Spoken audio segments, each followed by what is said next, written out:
grabando, Ya ¿no? estamos 37. Wow. Ah, excelente.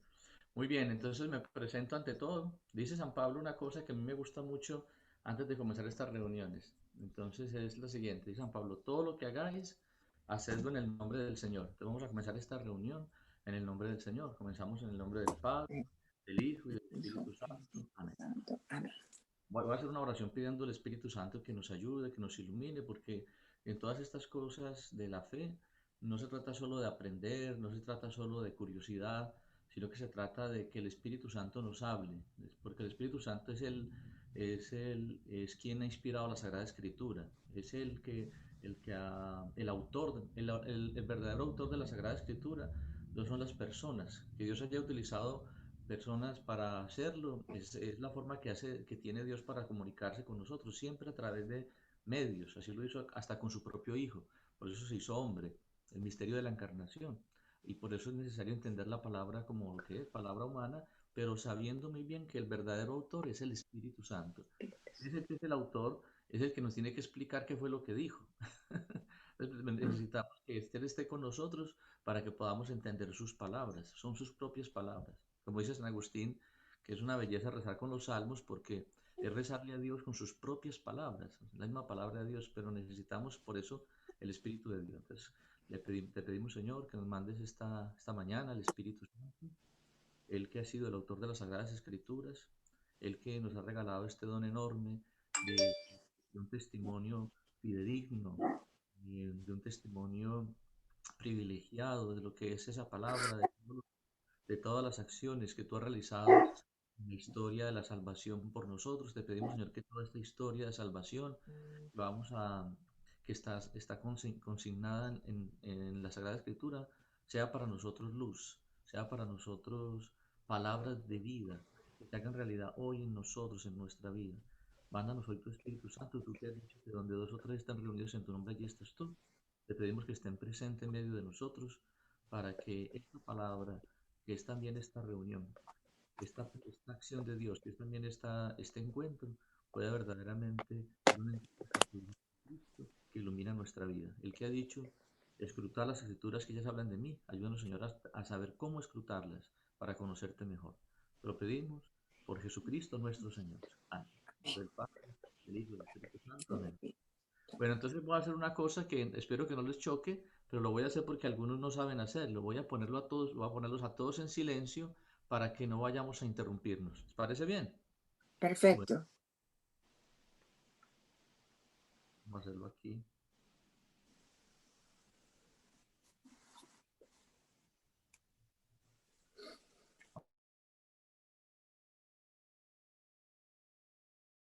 Cuando ustedes quieran, pueden colocar el audio si tienen que intervenir en el momento de las preguntas. Muy bien. Bueno, ya estamos listos. Entonces, lo primero que todo me quiero presentar, ¿no? Hoy no voy a ser muy largo, voy a tratar de no ser muy largo, voy a hacer una charla, unos encuentros más o menos de 40 minutos máximo, porque si no se hace demasiado pesado, ¿no? 45 minutos, a veces un poquito más, pero la idea es que no se nos haga muy pesado. Entonces, me presento un poco brevemente. Yo soy Octavio Gómez, soy sacerdote de la Arquidiócesis de Medellín, tengo 18 años de ordenado. Fui formado en un seminario misionero que se llama Redentoris Mater en Medellín. Eh, Ese seminario, pues, la idea es que es diocesano, o sea, mi obispo es el Monseñor Ricardo Tobón, que es en este momento el arzobispo de Medellín, pero él digamos, entonces él es digamos, él es mi obispo, estoy encardinado a él, pero siempre con este carácter misionero, porque así es el seminario diocesano, pero al mismo tiempo misionero. Se conoce pues este seminario, es reconocido sobre todo porque lo llaman de los catecúmenos, porque todas las vocaciones que llegamos ahí pertenecemos a una realidad de la iglesia que se llama camino neocatecumenal, una realidad, pues muchos seguramente habrán escuchado hablar de pronto de ella, es una realidad extendida en este momento mucho en la iglesia, hay más o menos en 120 países, somos más o menos 3.000 sacerdotes, y sobre todo lo que más a nosotros nos da como fortaleza es el hecho de que los papas, desde Pablo VI, pasando por Juan Pablo II sobre todo, el Papa Benedicto XVI y ahora el Papa Francisco, pues han visto este carisma como de Dios, como venido de Dios para ayudar a la iglesia. Bueno, entonces me formé en este seminario, fui párroco en Medellín varios años y luego me estuve como formador en el seminario de Valledupar, seminario diocesano que se llama precisamente San Juan Pablo II. Cuando yo estaba ahí era Juan Pablo II, ya ahora es San Juan Pablo II. Después estuve estudiando, el Señor me dio la gracia de haber estudiado Sagrada Escritura en el Estudium Bíblico Franciscano de Jerusalén. Era muy bonito, me pareció, fue muy especial esa experiencia porque fíjense que yo estuve allá llegué a Jerusalén a los 33 años. Entonces, fue como fue muy significativo para mí porque justo en donde yo estudiaba es en el convento de la Flagelación, donde la iglesia tiene donde sucedió la flagelación al inicio de la Vía Dolorosa, allí en la ciudad vieja de Jerusalén. Yo siempre decía que Jesucristo estuvo en la flagelación un solo día y yo estuve 5 años.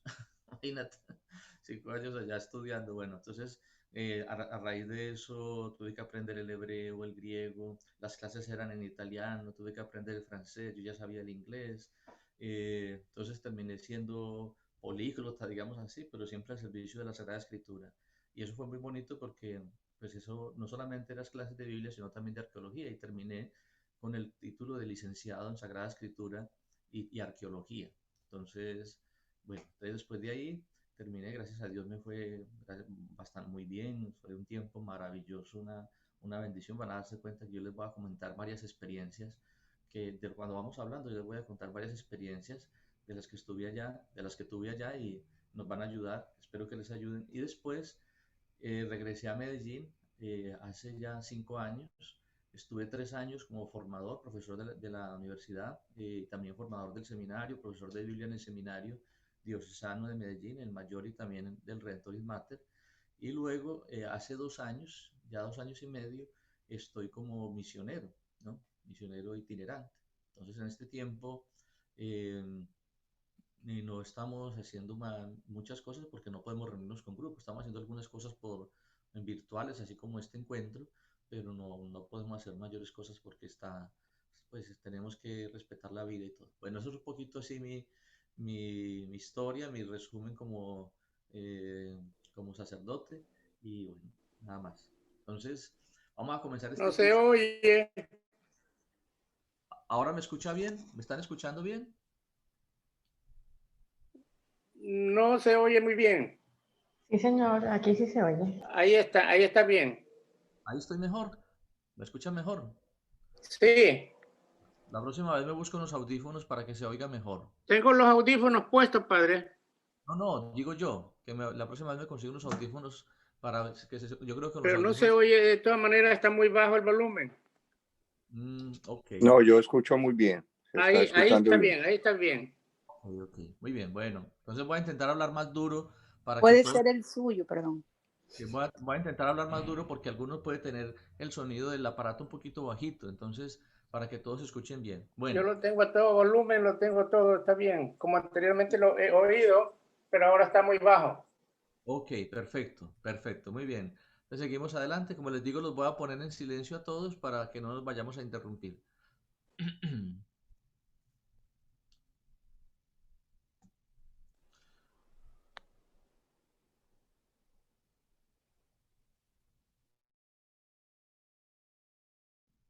Bueno, entonces estaba diciendo que vamos a comenzar este curso que le vamos a dar como un título, no es un curso exclusivamente de Biblia, es un curso, digamos así, podríamos decir, de teología bíblica. Aunque yo soy más experto, digamos, en lo que es el texto como tal, pero también me parece más importante en este momento que ver detalles del texto, que si por qué se dice esto, que qué tradición hay. En este momento me parecía muy interesante que entendiéramos la escritura como No se oye. en su contexto más general.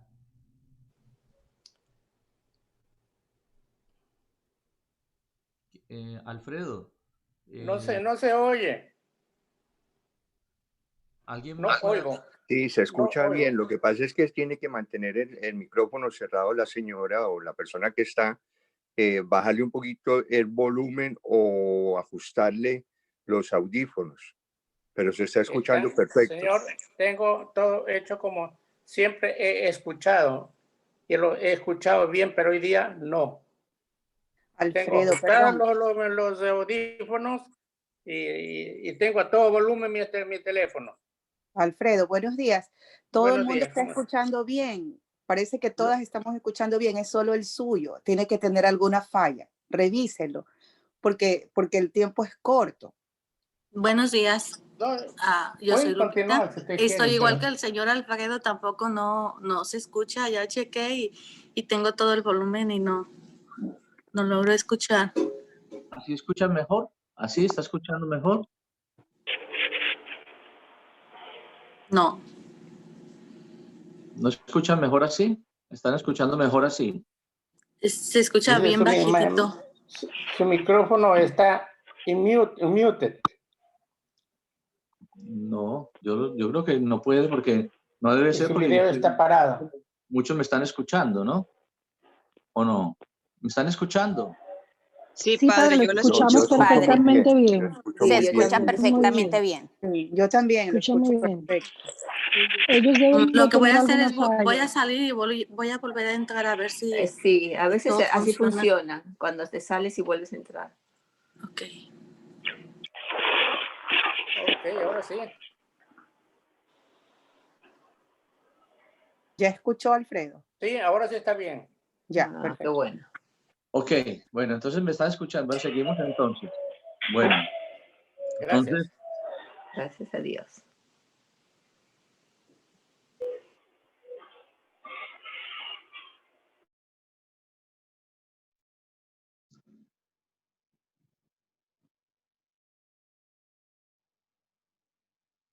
muy bien, entonces quería decirles que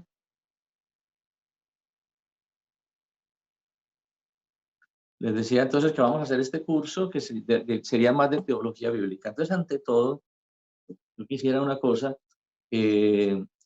pensemos en esta pregunta, antes de comenzar ya propiamente con la materia de lo que es cada uno de los temas bíblicos.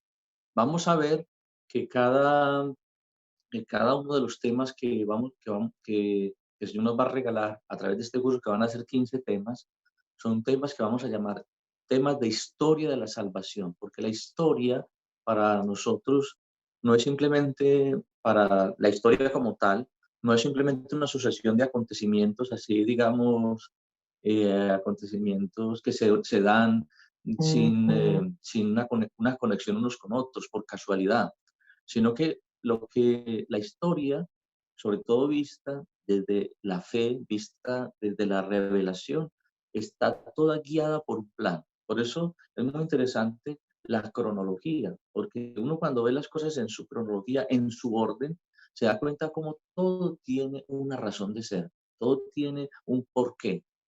Al final, eso es lo que nos ha mostrado la Biblia.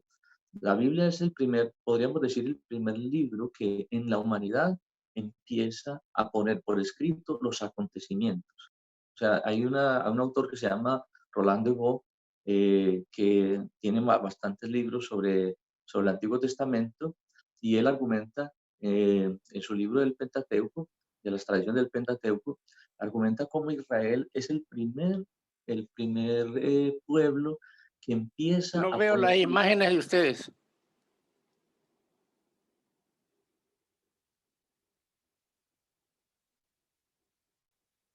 Entonces Israel es el primer pueblo que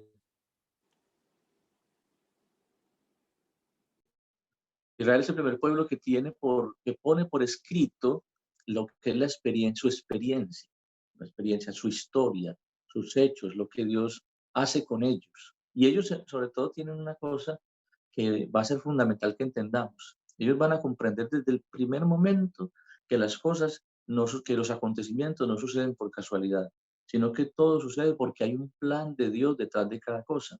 Entonces, por eso es muy importante entender el concepto de palabra en hebreo. En hebreo palabra se dice davar, ¿no? Davar. Y davar no es palabra en hebreo, no es simplemente algo intelectual, no es simplemente una expresión, digamos, vocal, un sonido que tiene sentido, no. Davar es también acontecimiento. Por ejemplo, cuando la Biblia dice, después de estas cosas, está diciendo después de estas palabras, Ajer, Hadebarim, Jael, se dice en hebreo. Entonces, después de todo esto que sucedió, así empiezan varias narraciones de la Sagrada Escritura. Entonces dice, si uno tradujera literalmente, tendría que decir después de estas palabras. De hecho, en hebreo moderno todavía, para decir cosa, para decir una cosa que no se entiende, se dice, ¿qué es esto? ¿No? ¿Qué es tabac? ¿Qué es este?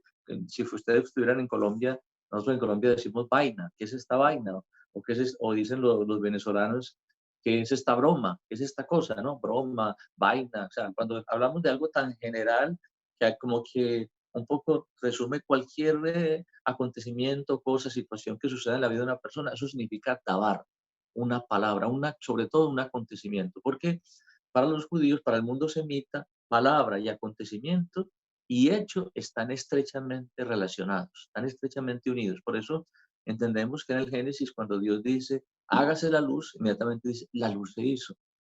Hágase tal cosa. La palabra y el acontecimiento están relacionados profundamente, porque la palabra de Dios es su acción.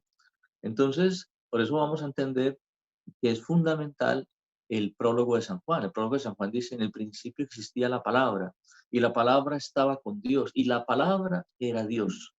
¿Por qué? Esta palabra no es simplemente una escritura, unos textos que están, digamos, consignados en un libro X o Y, sino que es Dios mismo actuando en el mundo. Entonces, por eso, para poder entender la Sagrada Escritura, tenemos que entender esto, entender la diferencia entre palabra de Dios y Sagrada Escritura. Entonces sería muy interesante que yo les hiciera esta pregunta y que ustedes pudieran intervenir, pero no tenemos mucho tiempo porque ya hemos perdido mucho, nos hemos gastado mucho tiempo del que tenía pensado. Pero entonces, si yo les preguntara a ustedes cuál es la diferencia entre palabra de Dios y Sagrada Escritura, ustedes me dirían, no, pues debe ser más o menos lo mismo, porque nosotros cuando vemos la Biblia le llamamos Sagrada Escritura o le llamamos palabra de Dios, la Biblia, el texto, el libro como tal, ¿no? Pero en realidad hay una gran diferencia. Entonces, para poder entender esa diferencia, hay que ver lo que se llama la historia de la salvación. Y al principio ustedes no van a entender mucho por qué, a dónde voy, por qué este padre está diciendo esto, por qué esta introducción como tan rara, ¿cierto? Porque yo quiero que me hablen de esto de la Biblia, de esto de lo otro, pero al final de esta primera charla van a entender por qué es fundamental lo que vamos a decir. Entonces, primero que todo, les voy a poner aquí les voy a hacer un esquemita para que ustedes entiendan lo que voy a decir. Entonces, lo primero que les voy a hacer, vamos a hacer aquí una línea así, perpendicular, y vamos a decir que esta línea son lo que se llama la revelación propiamente dicha, la revelación de Dios que está consignada en la Sagrada Escritura.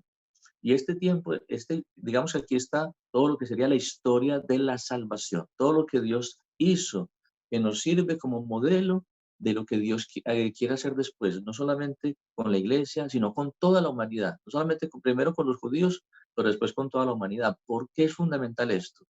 Porque miren, muchos de nosotros, yo voy a quitar un poquito esto, enseguida volvemos acá, porque es muy importante lo que les voy a decir. Miren, si nosotros no entendemos la Biblia como es, podemos quedarnos como en el concepto de que tal cosa dice la Biblia, tal cosa dice la doctrina, etcétera, etcétera, y no comprendemos una cosa fundamental, y es que todo lo que está en la Sagrada Escritura son acontecimientos que están concatenados para que sean ellos un modelo de la historia de la salvación. ¿Qué significa historia de la salvación? Es decir, que todo lo que Dios permite en la vida de Israel tiene un fin, y ese fin es la salvación. La salvación que primero es la venida de Jesucristo y después ese anuncio de Jesucristo a todo el mundo para que todo el mundo se salve. Dice Jesucristo, yo he venido para esto, para que todo el que crea en el Hijo tenga por el Hijo vida eterna, ¿cierto? Todo el mundo encuentre la presencia de Dios. Toda la historia, todos los acontecimientos de Israel apuntan a Jesucristo y la vida de Cristo apunta a la salvación. De hecho, Jesús, la palabra Jesús en hebreo, Yoshua, significa Dios salva. ¿Y por qué esto es fundamental? Porque esto va a ser un modelo de lo que es nuestra historia. Miren, cada uno de nosotros tenemos unos acontecimientos concretos en los cuales hemos llegado a este mundo. unos padres concretos, una familia concreta, un papá y una mamá, una ciudad en la que nacimos, otra ciudad en la que vivimos, quiénes son nuestros hermanos, y nada de eso sucede por casualidad, todo sucede porque detrás de esos acontecimientos está la mano de Dios guiando nuestra vida para que nos encontremos con Él. Pero a veces no tenemos esa sabiduría, y al no tener esa sabiduría, entonces no entendemos sobre todo los momentos difíciles, el por qué, por ejemplo, quedar huérfano, el por qué, por ejemplo, una crisis económica, el por qué la enfermedad, el por qué, sobre todo los momentos de dolor. Ayer, por ejemplo, les pido también que recen por esta realidad.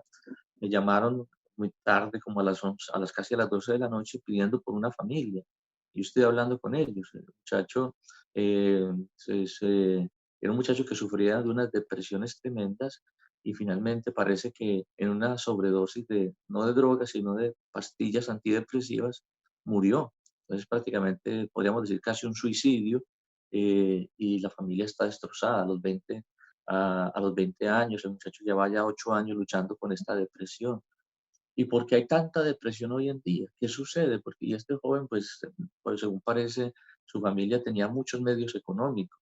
Pero imagínate el problema ahora, el sufrimiento tan grande, porque no pueden ir él está en Inglaterra y no pueden ni siquiera ir a recogerlo porque Inglaterra está cerrado. Eso es un problema tremendo. Ellos están en su casa y él está enfermo, recién operado, el papá está solo con la mamá, mejor dicho, una tragedia tremenda. Las tragedias que vemos hoy en día. ¿Y Dios por qué lo permite? ¿Dónde está Dios? ¿Por qué Dios permite el sufrimiento del inocente? ¿Por qué permite el sufrimiento en nuestra vida? La escritura, vamos a ver, la palabra de Dios nos va a dar respuesta. Eso es maravilloso, la palabra es una cosa maravillosa, porque está la respuesta a todos los interrogantes del hombre, porque dice el Concilio Vaticano II que en Cristo está la respuesta a todas nuestras preguntas: ¿de dónde venimos? ¿Para dónde vamos? ¿Qué hay después de esta vida? ¿Por qué estamos en este mundo? ¿Cuál es el sentido profundo de nuestra vida? ¿Para qué vivimos? Todos los interrogantes verdaderos y profundos, importantes que tenemos en nuestra vida, cuando uno vive una vida consciente, están respondidos en la Sagrada Escritura. Está nuestro pasado, nuestro presente y nuestro futuro.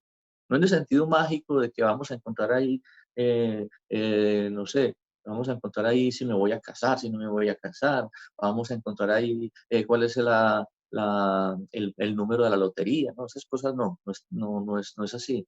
¿En qué sentido nuestro futuro? El sentido que tiene nuestro futuro. O sea, ¿para dónde vamos? ¿Qué es lo que Dios nos está prometiendo?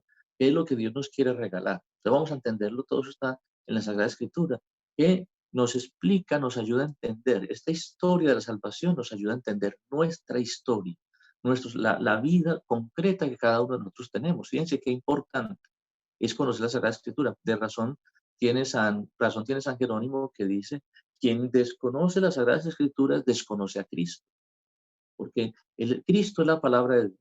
Al no conocer la Sagrada Escritura, al no entenderla, no conocemos a Cristo, y ¿saben qué es lo triste de eso? Que no conocemos ni entendemos nuestra vida. A veces uno se queda impresionado cómo hay tantas personas, aunque son muy inteligentes y tienen doctorados no sé, en medicina, tienen ingenieros, arquitectos, no sé, personas hasta muy científicas, terminan cayendo en unas sectas tremendas, con unas locuras, con unas cosas, unas ideas que uno dice: pero ¿cómo estas personas creen en esto? ¿Por qué? Porque cuando yo no tengo iluminada mi historia, iluminada significa entender el sentido de mi historia, de lo que me sucede, estoy como en el fondo, en un vacío, en un sinsentido, que nada me satisface, que nada me llena. Y por eso es que las personas están tan depresivas hoy en día, porque no entienden su vida, no entienden el porqué de sus acontecimientos. Y la respuesta está en la palabra de Dios, está en la Sagrada Escritura, bien interpretada por la Iglesia. Por eso no es simplemente la interpretación que hago yo, la interpretación que hace tal padre, o la interpretación que hace tal rabino, o tal exégeta, no. Es la interpretación de la Sagrada Escritura guiada por el magisterio de la Iglesia, que es la luz, digamos así, la guía que Dios nos ha dejado con autoridad, inspirada por el Espíritu Santo, para que veamos cómo esta palabra nos ayude. Bueno, entonces para que entendamos por qué es fundamental entender la historia de la salvación. Entonces, para que entendamos esa historia, se van a dar cuenta que vamos a hablar de unos acontecimientos. Y en esa historia de la salvación vamos a entender cómo la palabra de Dios se fue revelando y cómo nació la Sagrada Escritura. Vamos a verlo, a ver si lo puedo expresar bien, si el Señor me ayuda a expresarlo bien. Entonces, vamos a hacer un esquemita, les decía, de la historia de la salvación. Vamos a ver si puedo escribir bien porque me toca escribir con el dedo. Entonces, supongamos que esta línea representa el tiempo de la revelación que encontramos en la Sagrada Escritura, que podemos decir que comienza en el año 1800 antes de Cristo, ¿no? 1800 antes de Cristo. Ahí escribo uno porque estoy escribiendo con el dedo, hasta el año, podemos decir, el año 100, un momentico, el año 100 después de Cristo, después de Cristo. Entonces, en este periodo de tiempo, ¿por qué es fundamental? Porque en este periodo de tiempo es el periodo del que sabemos los acontecimientos que están inscritos en la Sagrada Escritura. Y van a entender ustedes el por qué les estoy poniendo esto. Entonces, el año 1800 tenemos el acontecimiento de Abraham. Es cuando Dios llama a Abraham. Ustedes saben que Abraham es el padre de la fe. ¿Por qué no hablamos de antes? Porque los primeros 11 capítulos del Génesis, los vamos a ver en la próxima encuentro, son capítulos que no son propiamente historias, son capítulos que introducen, podemos decir, la historia de la salvación. Podemos decir que son la introducción a la Sagrada Escritura, que nos hablan de la creación, del por qué existe el mal, etc. Pero propiamente la historia comienza aquí ¿cómo se llama? Con Abraham, el año 1800, cuando Dios llama a Abraham de Ur de Caldea, un hombre que estaba en la idolatría, que estaba, como les decía, Abraham, vamos a verlo bien también más adelante, es un hombre es fundamental entender la figura de Abraham. ¿Por qué? Porque la historia de Abraham es igual que tu historia y que mi historia. Abraham se encuentra como el mundo de hoy. Era un hombre rico, lleno de ovejas, con esclavos, casado, pero profundamente frustrado porque le faltaba algo, un hijo. Y Dios le dice, yo te voy a dar ese hijo. Con esa promesa de que Dios le va a dar ese hijo, comienza la historia de la salvación. En el fondo es la promesa que Dios nos ha hecho a todos, que está inscrita en nuestro corazón, que es el deseo de que seamos felices. Está en el año 1800. Y Abraham, ustedes saben, tiene a Isaac, sus hijos son Isaac, Abraham engendra a Isaac engendra a Jacob, en realidad Isaac tiene dos hijos, Jacob y Esaú, pero digamos, la línea histórica de la historia continúa a través de Jacob, que tiene 12 hijos, que es lo que da el origen a las 12 tribus de Israel, ¿no? Entonces, hacia el año 1600, podemos decir, vamos a encontrar las 12 tribus, los 12 hijos, la familia de Abraham, que ya está en Egipto, porque ellos bajan a Egipto, ustedes se acuerdan la historia de José, bajan a Egipto, y allá el Señor los hace un pueblo muy numeroso, pero el faraón que los había recibido muere y ellos quedan sometidos al poder de otros faraones que los veían como enemigos y los esclavizan. Entonces están esclavizados por 400 años en Egipto. Entonces, más o menos del año 1600, podemos decir, hasta el año 1200 está el Éxodo. Me perdonen la escritura, pero estoy escribiendo con el dedo, entonces necesito, pero ustedes lo importante es que vayan viendo, hasta el 1200 el Éxodo. ¿Por qué es muy importante esta historia? Porque fíjense que todo lo que han pasado ya 600 años de historia y todavía Israel no ha escrito nada. ¿Qué hay en Israel? Tradiciones. Hay tradiciones que ellos van pasando de generación en generación. Una cosa que tuvo Israel siempre es que ellos siempre contaban su vida de los padres a los hijos. Por eso ustedes en la Biblia van a encontrar que Dios es el Padre, Dios es el Dios de Abraham, de Isaac y de Jacob. Y está en el libro del Deuteronomio, tenemos el texto más antiguo, que se cree que es el más antiguo de toda la Biblia, que es lo que se llama el Credo de Israel. ¿Y qué dice ese texto? Dice, mi padre era un arameo, porque venía de allá, de Ur de Caldea. Vamos a verlo. Un arameo errante, Dios que emigró a Canaán y en Canaán Dios lo bendijo, y bajamos a Egipto, y en Egipto fuimos esclavizados, y el Señor escuchó nuestros gritos y nos sacó con brazo poderoso, con mano extendida, y nos llevó a nuestra tierra. O sea, cuentan historia, toda la historia, y lo cuentan, y lo cuentan, y lo recuentan constantemente, porque no son mitos, no son leyendas. Esto es lo más bonito de nuestra fe, que nuestra fe no está basada en mitos, leyendas, en ideas, en filosofías, en acontecimientos, hechos históricos que vamos a ver, que se pueden en mucha parte hasta corroborar en muchos sentidos con acontecimientos históricos. Por eso yo les voy a presentar ahora una diapositiva donde vamos a ver cómo esos históricos están relacionados con hechos que fueron jalonando también la historia de la humanidad. Pero entonces 1200. Y hasta ahora no hay nada escrito. Pero la palabra de Dios, los acontecimientos, la palabra, es decir, la acción de Dios ya está trabajando, escogiendo a un hombre del cual sale un pueblo. Pero ese pueblo tiene, ese hombre que Dios escoge, que es Abraham, tiene una finalidad, y es que a través de él sean bendecidos todas las naciones de la tierra. Y por eso este pueblo de Israel va a Egipto, signo de baja a Egipto, allí se reproduce y se convierte propiamente en un pueblo, pero está esclavizado. Y fíjense que en el fondo esa es la experiencia de todo ser humano. Todo ser humano en el fondo pasamos por esta realidad de la esclavitud. ¿Qué esclavitud? La esclavitud la más seria de todas, que se llama el pecado.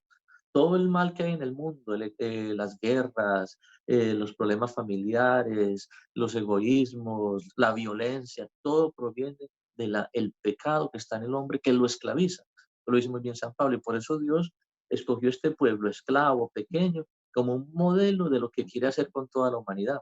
Pero repito, hasta ahora no hay nada escrito, son tradiciones orales que se van pasando de generación en generación. Entonces aquí tenemos el Éxodo, Moisés, y más o menos 200 años después, hacia el año 1000, ya se ha concluido, aquí ponemos el año 1000, se ha concluido ahí quedó como 1060, pero es el año 1000. En el año 1000 se ha concluido la conquista de la tierra prometida, ha pasado Josué, han pasado los jueces, y ya tenemos el reino, digamos que buena parte de las promesas cumplidas. Con David, aquí tendríamos a David y a Salomón. A David y a Salomón.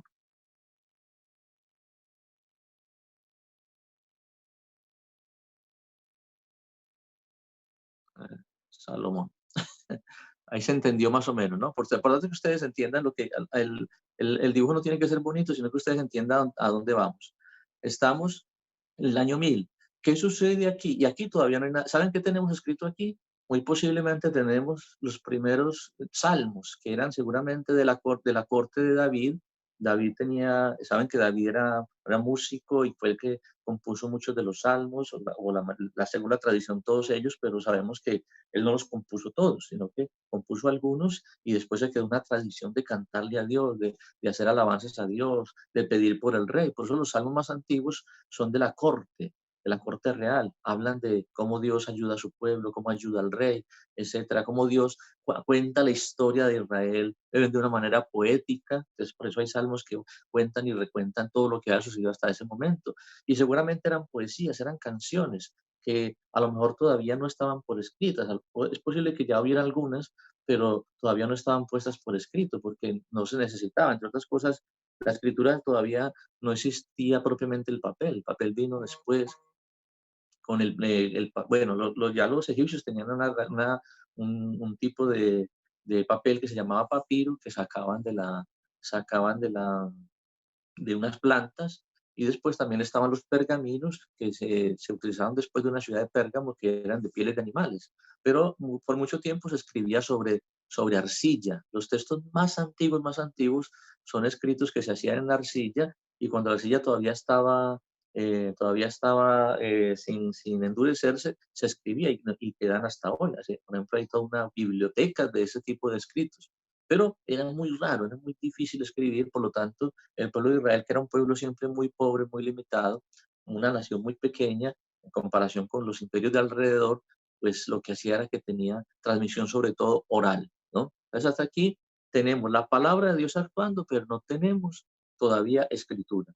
¿Qué pasa? En el año 1000, inmediatamente después de la muerte de Salomón y de la construcción del templo, el reino de Israel se divide en dos. Podríamos decir el reino del norte, podemos poner aquí, y el reino del sur, ¿no? El reino del norte es destruido por los asirios con Tiglat-Pileser en el año 736. Vamos a poner aquí este número. Y prácticamente ellos nunca regresan del exilio, desaparecen. Y el reino del sur, es muy interesante entender esto, porque el reino del norte serán los que llaman israelitas y el reino del sur será lo que se llamarán los judíos. Aquí se dio un cisma, se dividió el pueblo y se quedó el pueblo dividido para el norte y para el sur. Y el reino del sur sí subsistirá como tal hasta el año 580 más o menos, ¿no? 586 antes de Cristo. Y aquí sucede un acontecimiento muy importante que es fundamental para la Sagrada Escritura, que se llama el exilio. Este acontecimiento va a ser fundamental y lo vamos a ver con detenimiento, el exilio. En el año 580, ¿qué sucedió?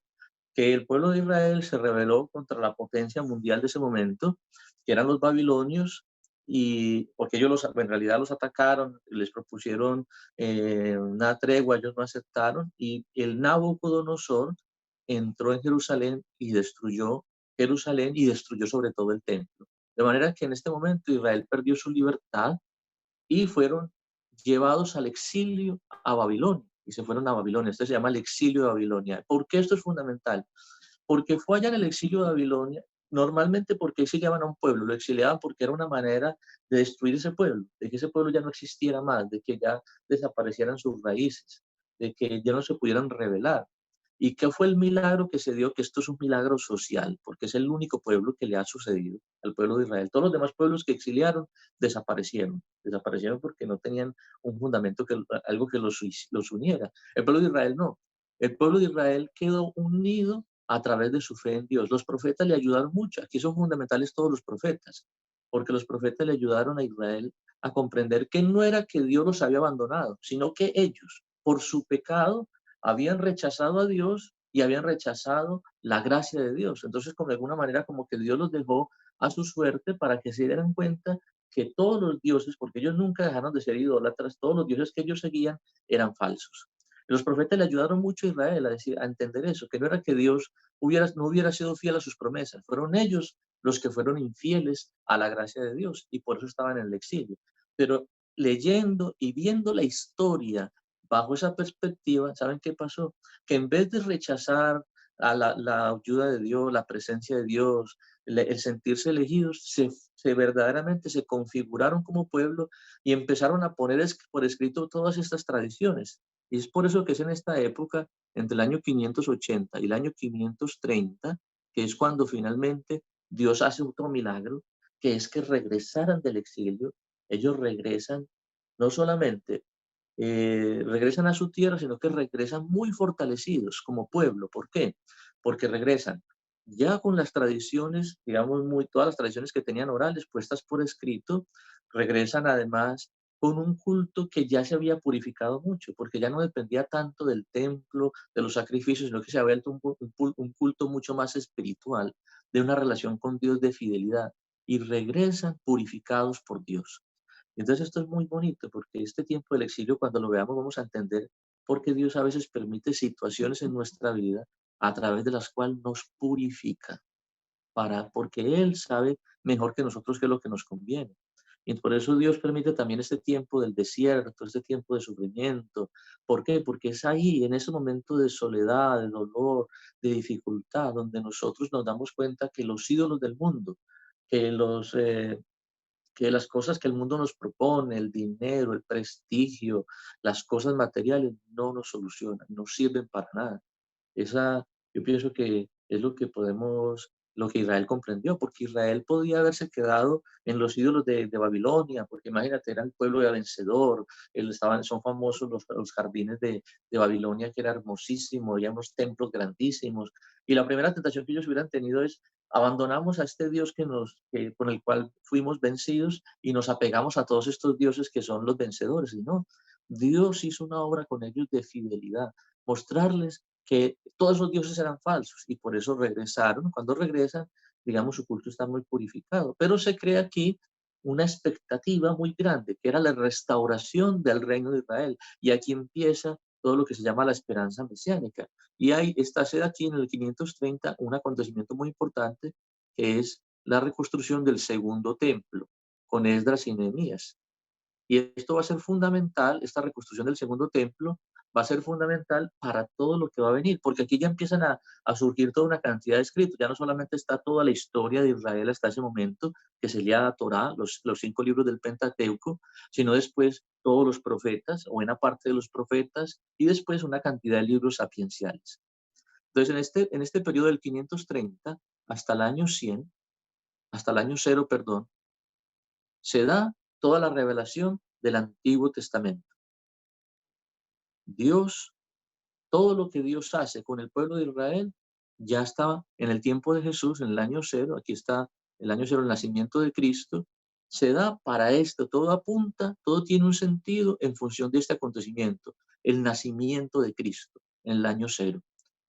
Y bueno, aquí tenemos a Cristo que nace en el año 0, Israel está bajo el dominio, en este momento está bajo el dominio de Roma, ¿no? Y ustedes ya saben bien, en el año 33 de nuestra era, Cristo muere en la cruz, ¿cierto? Es fundamental. Y sucede algo análogo. Aquí en el año 0 ya Israel tiene la escritura, ya vemos a Jesucristo que tiene un libro, ¿cierto? Del libro del profeta Isaías, pero no tenemos todavía el Nuevo Testamento. El Nuevo Testamento, ¿cómo nace? Nace de una manera análoga al Antiguo Testamento. Lo primero que sucede es la vida de Jesús y no hay nada por escrito, ¿no? Más adelante sucede la vida de la iglesia y todavía no hay nada por escrito. Es hasta el año más o menos, se cree, según los exegetas más avesados, se cree que al año 60, más o menos, fíjate, los que creen que esto sea, por ejemplo, el Evangelio de Marcos, lo ubican más o menos en esta época, según algunos exégetas, pero inclusive hay otros que los ubican más tarde, años 70, generalmente muchos la ubican después del año 70, después de la destrucción de Jerusalén, pero digamos, por antiguo que sean los textos del Nuevo Testamento, los más antiguos podemos encontrarlos en el año 60. El Evangelio de Marcos ni siquiera es el texto más antiguo. El texto más antiguo de la Sagrada Escritura son las cartas de Pablo. O sea, pues algo escrito que después nosotros llamamos Sagrada Escritura son las cartas de San Pablo. La primera de ellas, la carta a los tesalonicenses. Entonces están las cartas de Pablo, están también los evangelios que nos narran la vida de Jesús, los acontecimientos de la vida de Jesús, narrados también con una idea, digamos, con una orientación teológica, que es una catequesis para anunciar a Jesucristo. No es simplemente una historia por historia, porque toda la historia de Israel tiene una orientación teológica, es vista con unos ojos de teología, es decir, con la mano de Dios que está actuando detrás de cada acontecimiento. Y más o menos hacia el año 100, ¿no? Ya tenemos completo todo lo que se llama la revelación, ¿cierto? O sea, el Antiguo Testamento y el Nuevo Testamento, que serían las cartas de San Pablo, los evangelios y después lo que se llama las cartas apostólicas y por último el Apocalipsis, que es esta revelación de San Juan.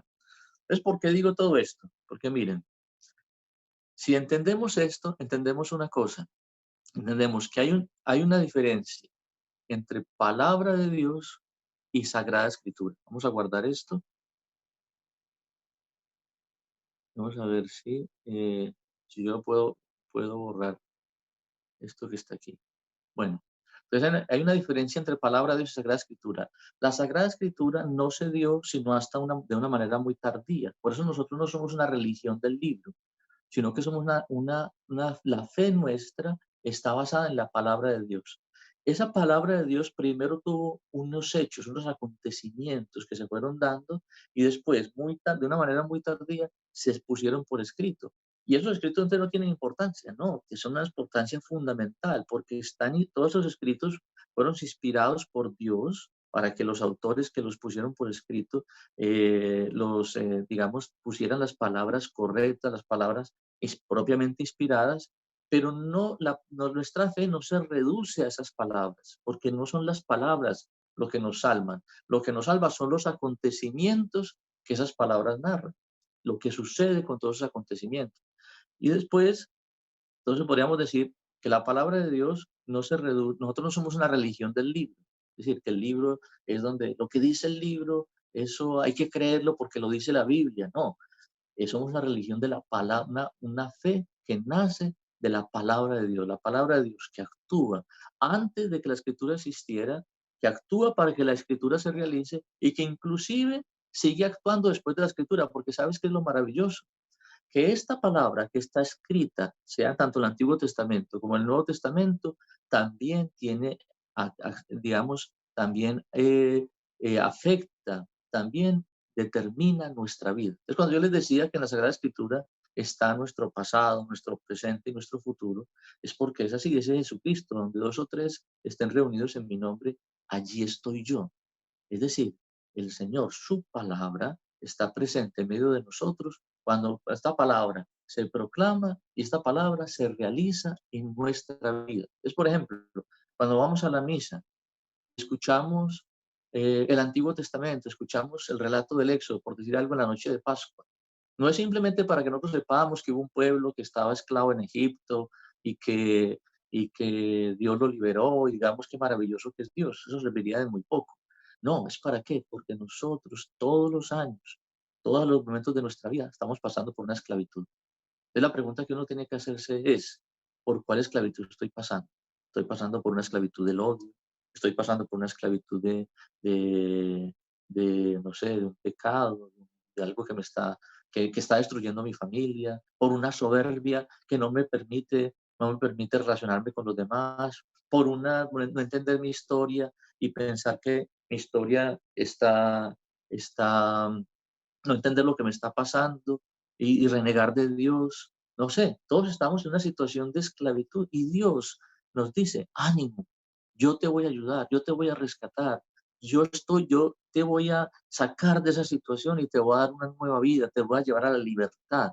¿Esta libertad qué es? ¿Quién no la realiza plenamente? Jesucristo. Por eso el paso de Cristo de la muerte a la vida se da en la Pascua.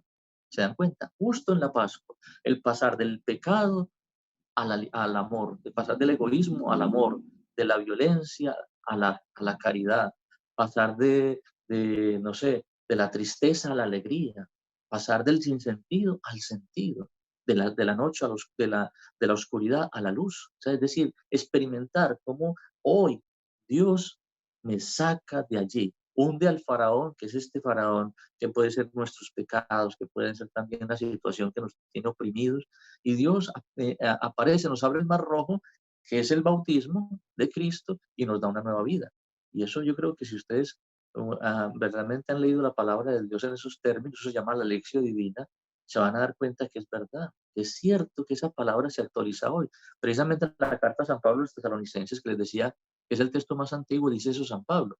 Dice, hoy yo le doy gracias a Dios porque ustedes han recibido nuestra palabra no como palabra humana, sino como es en verdad, palabra de Dios que ejerce su acción en los creyentes. Si nosotros realmente escuchamos la palabra, la escritura, los textos de la escritura como palabra de Dios, no se queda en un texto que sucedió, que Jesucristo curó a un enfermo, que curó a un ciego y que curó a un leproso, sino que ese leproso soy yo, Abraham soy yo, el éxodo es mi historia, y entonces se vuelve maravilloso, porque no solamente conocer cosas, sino entender mi vida, todo lo que me sucede a la luz de esa historia.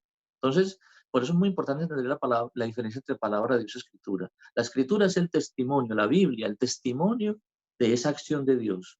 Pero antes de que se diera la escritura, estaba Dios actuando, se puso por escrito, y ese escrito hoy es el testimonio que me da el Espíritu Santo de lo que Dios quiere hacer con mi vida, de lo que está haciendo y de lo que ha hecho. ¿Se dan cuenta? Qué maravilloso por eso poder conocer la Sagrada Escritura, porque allí está Cristo. Cristo es Dios, es su palabra, como les empecé diciendo. En el principio existía la palabra y la palabra de Dios era Dios y la palabra estaba con Dios. Y la palabra vino a los suyos y no lo recibieron, está hablando de Cristo. Entonces, conocer la Escritura, no solamente el Nuevo Testamento, sino el Antiguo Testamento, es conocer a Cristo. Y conocer a Cristo es entender nuestra vida, es conocer a Dios y experimentar esa presencia de Dios realmente que nos ayuda, que nos sostiene. No tanto porque aprendamos cosas intelectuales, sino sobre todo porque entendemos cómo Dios nos ama, nos quiere. Y dice San Pablo una cosa que yo creo que es como la clave de toda la historia, no solamente del mundo, de la salvación de Israel, sino de tu historia y de mi historia. Todo todo Dios lo permite para el bien de los que aman a Dios. Imagínate, todo lo permite. ¿Cómo así, Padre? Entonces esta enfermedad, Dios lo está permitiendo para nuestro bien. Sí, lo está permitiendo para nuestro bien. Entonces todos los muertos que han habido, porque Dios lo ha permitido, los ha permitido para que nos demos cuenta de que nosotros no somos dioses, para que valoremos la vida, para que nos demos cuenta de cómo somos responsables los unos de los otros, para que valoremos a nuestros seres queridos. Siempre la muerte ha estado a nuestro alrededor, solamente que esta pandemia nos lo ha hecho, digamos, nos lo ha subrayado constantemente y a veces tenemos que esperar a que la persona falta para valorarla. Entonces, yo creo que todo absolutamente lo que sucede en nuestra vida, Dios lo permite para nuestro bien y esa es la luz que tenemos que tener en nuestro interior, que nos tiene que dar el Espíritu Santo para entender todo lo que nos pasa. Entonces, por eso, de esto vamos a hablar todo el tiempo, ¿cierto? De cómo esa palabra, primero a conocer la palabra, qué dice. Después, esa palabra, cómo nos ilumina hoy y finalmente vamos a rezar. Vamos a hacer como una especie de lección divina con cada uno de los temas. Vamos a empezar con los 11 primeros capítulos del Génesis, vamos a seguir después con Abraham, seguiremos con el Éxodo, con cada una de estas etapas que yo les narré aquí muy brevemente y después vamos a orar. Entonces, yo les invito a que hagamos una oración. Si ustedes tienen preguntas, yo les voy a poner, no sé cómo, les voy a escribir. ¿Hay una manera de escribir aquí? Vamos a ver si puedo. Les voy a poner mi correo o por el chat del grupo del curso les voy a escribir mi correo para que si alguno tiene preguntas pues me la pueda hacer por ahí y la resolvemos en la próxima semana, porque ya se nos alargó un poquito la cosa, ya son las 11 de la mañana y seguramente ustedes tendrán cosas que hacer. Entonces la resolvemos las preguntas. Les prometo que la próxima vez voy a ser mucho más breve. La idea es que no tenemos ningún afán, ¿cierto? O si alguno tiene mucho afán, bueno, va a quedar grabado de todas maneras. Entonces, podemos hacer preguntas. Hoy les di mucha información, ¿cierto? Mucha información. Yo entiendo que lo que dije puede haber sido un poquito como demasiadas cosas, pero yo quise hacerlo lo más claro posible. Tampoco es que yo esté... Estuvo bueno. Es el primer curso que estoy haciendo así por Biblia. He hecho y estoy haciendo también algo parecido por un canal de una persona que me pidió, pero interactivo es la primera vez. Entonces me tienen paciencia, espero que el Señor nos ayude. Aquí lo importante no es que aprendamos cosas, aquí lo importante es que nosotros descubramos que esta palabra de Dios, la Sagrada Escritura, está ahí, no para que aprendamos cosas, sino para que nos encontremos con Cristo y Cristo nos ayuda a entender toda nuestra vida, a conocer a Dios en los acontecimientos concretos de nuestra vida. Entonces vamos a hacer una oración. Te bendecimos, Señor, por tu Hijo Jesús, que es tu palabra. Te bendecimos, Señor, también por toda la historia que hiciste con el pueblo de Israel, a través de la cual tú nos has revelado qué quieres hacer con nosotros, por qué necesitamos al Mesías, por qué necesitamos que Cristo venga a nuestra vida y nos salve, nos saque de la verdadera, de las idolatrías como Abraham, nos saque de la esclavitud como el pueblo de Israel de Egipto, que nos regrese del exilio como el pueblo de Israel en Babilonia, que tú nos has mandado profetas, que son tantas personas, catequistas, sacerdotes, que nos anuncian la palabra de Dios y como tantas veces hemos sido sordos a sus anuncios y que finalmente nos han mandado a tu Hijo Jesús, que ha muerto por nosotros para liberarnos del pecado y de la muerte. Te pedimos, Señor, que lo conozcamos a través de la Sagrada Escritura, que nos mandes tu Espíritu Santo siempre, para que a través de esta Sagrada Escritura, a través de este testimonio de la fe, nosotros podamos no solamente experimentar tu presencia en nuestra vida, sino poderla mostrar también al mundo que tanto lo necesita. Podamos ser una luz también para los que nos rodean, tantas personas que hoy están en tinieblas, porque su vida no tiene sentido, porque no saben, no entienden los acontecimientos que les suceden y son presa del demonio y de todo lo que el demonio propone para huir de la historia. Te lo pedimos por Cristo nuestro Señor. Amén. Bueno, entonces en síntesis, para ya terminar, quería decirles una cosa. La Sagrada Escritura, el libro, es muy valioso porque es el testimonio, digamos así, o sea, la Biblia, que nosotros llamamos Biblia, es el testimonio fidedigno, con autoridad de lo que es la palabra de Dios. Pero la palabra de Dios no es solo eso. La palabra de Dios está antes de la Escritura, se realiza acompaña la escritura, el Espíritu Santo, y esa palabra de Dios se sigue realizando hoy en nosotros, partiendo precisamente no solamente de la Biblia, sino también de los sacramentos, pero todo tiene como una fuente, y su fuente está ahí en lo que está consignado en la Sagrada Escritura. Entonces, por eso es tan importante conocerla, escrutarla. El mismo Jesús nos da ese mandamiento: escrutar las Escrituras, que ellas hablan de mí, y eso es lo que vamos a hacer, escrutar las Escrituras para conocer a Cristo. Muy bien, entonces, un saludo a todos, y quedamos para el próximo sábado a las 9 de la mañana, ¿cierto? A las 9 de la mañana. Entonces yo voy a finalizar aquí la grabación, y yo creo que hay un link. Generalmente las grabaciones de Zoom se colocan con un link y uno lo puede bajar, un link, y también en San Bonifacio ellos se van a encargar de subir este video a YouTube, que es mucho más fácil. Cuando lo vean en YouTube, se lo pueden repasar, lo pueden adelantar. Una cosa que, por ejemplo, toda la parte inicial, donde yo me presento, etcétera, o de pronto alguna interrupción, se puede adelantar y no pasa nada, y así lo pueden ver con la parte que más les interese, ¿no?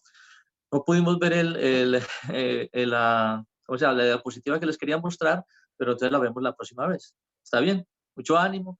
Rezamos los unos por los otros. Que Dios nos siga iluminando. Bueno. Gracias, Hasta Padre. luego. Que Dios lo Dios bendiga. Hasta Que luego. Dios lo bendiga. Gracias. Muchas gracias, Padre. Gracias, Padre. Gracias, Padre.